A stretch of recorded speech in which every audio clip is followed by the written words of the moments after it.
And then I signed up for Bible study. I was trying to pray. I was trying to pray to a God that I had been so angry at my whole life. And every time I shut my eyes to pray, either violent images or sexual images would flood my mind.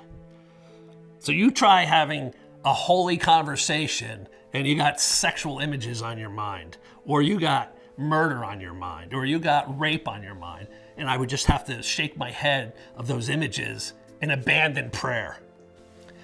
And I signed up for Bible study. It's a couple week thing before you actually go because they have to approve you. And my co-defendant and I they were keeping us separate. So if he had signed up, we had to be separated. We couldn't be in the same meeting at the same time. So I eventually get called for my first Bible study. And here I can't pray. I'm angry at God. I've been angry at God my whole life. And I'm telling myself on the elevator ride down, this guy coming to teach Bible study, he's going to be one of these religious right fanatics. If he wags his finger even an inch at me, I'm telling the guard, get me the hell out of here and take me back to my cell. I'm not putting up with this. We get off the elevator and I position myself to the back of the pack. And I watch this guy shake each person's hand, give some of them hugs. And it's finally my turn and my fists are clenched. I'm ready for this guy.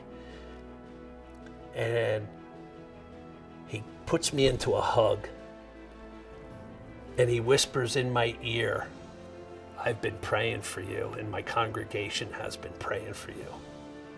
I pull away from him. I go, you've been praying for me? He goes, yes, I have. I know who you are. And I'm like, wow, thank you. And we go into the room, and he altered his Bible teaching for me that night and for everybody else there. But he began that night by talking about God's free will.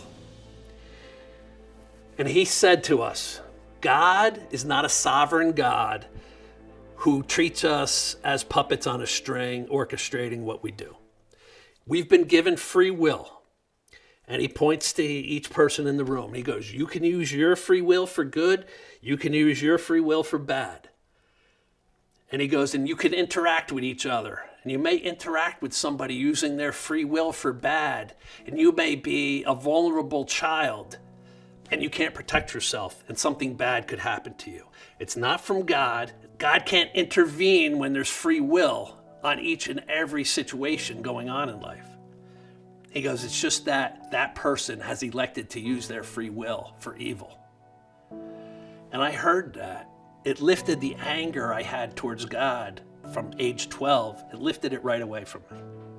And I don't think Brother Bob knew what a service he did for me that night. But from that point forward, I was able to begin prayer. I was able to pick up a Bible and begin reading it.